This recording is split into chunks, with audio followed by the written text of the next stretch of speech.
high school, I had to make a big decision, my first real adult decision. That was, should I take French or should I take Spanish? Now, at the time, Spanish wasn't the kind of second language that it was in the United States today, so I picked French. I'd like to say that I picked French because I knew that in the future, a lot of the saints that I would like Saint Bernadette Soubirous and Saint Therese of Liseux and Saint John Vianney, are French, but I didn't. I picked French because, frankly, I saw the textbook and it was a lot skinnier and it looked a lot easier than the Spanish textbook.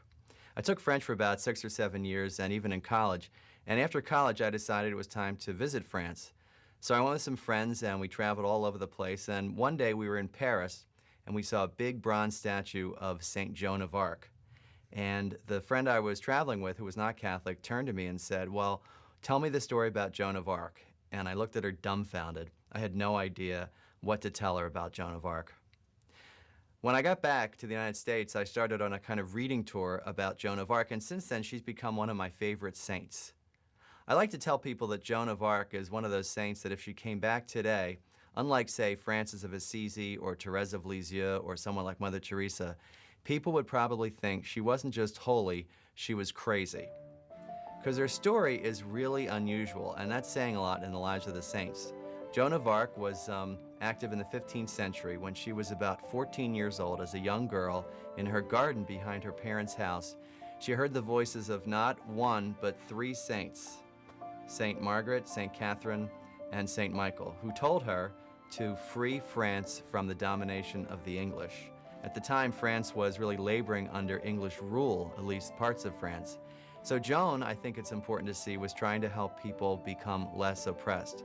So this 14-year-old girl, on the basis of these voices, traveled to visit the prince, the Dauphin, as he's called, Charles VII, goes to his court, picks him out of a huge crowd, not knowing who he is, and tells him a secret so mysterious and still secret that convinces Charles that she is the person to lead France out of the domination of the English.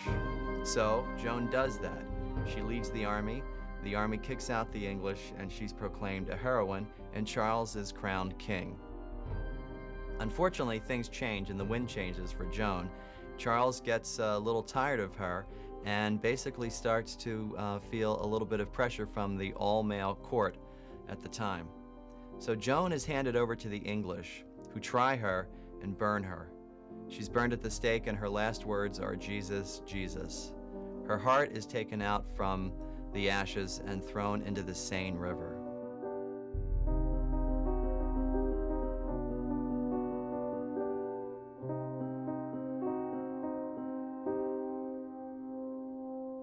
One of my favorite parts of the Joan of Arc story is the story of her trial.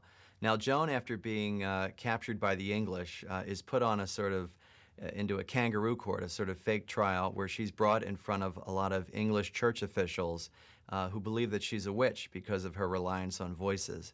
And Joan, even at 14, 15, having been thrown into jail and suffered innumerable physical hardships, is able to keep her wits about her and actually best her judges. There's a very famous question where someone says to her, "Joan, are you in a state of grace?" Now, it's kind of a trick question, because if she says she isn't in a state of grace, then people will say, well, obviously you're in league with the devil. If she says she is in a state of grace, then people will say you're proud, and you're not fit to be a good Christian. So what does Joan say? She says, this 14-year-old girl who's been under these horrible persecutions and in jail, she has the wits about her to say, "If I am in a state of grace, may God keep me there. If I'm not in a state of grace, may God put me there."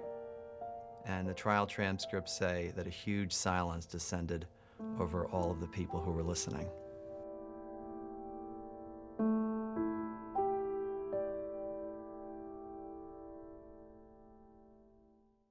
So what does Joan have to say to us? What is this sort of crazy project that she embarked on have to say to us today? Well, basically, I think Joan tells us that no matter how crazy things seem, if it's coming from God and if you really believe that this is where God is calling you, it's important to follow through. Joan shows us the value of faith in our lives. Joan shows us that no matter how many people might say you're nuts for doing something like this, you're nuts for trying to be a good Christian or a good Catholic, keep on doing it. Strange as she might seem to us, I think really still has a very strong message, and that message, I think, can be boiled down into one word, and that one word is trust.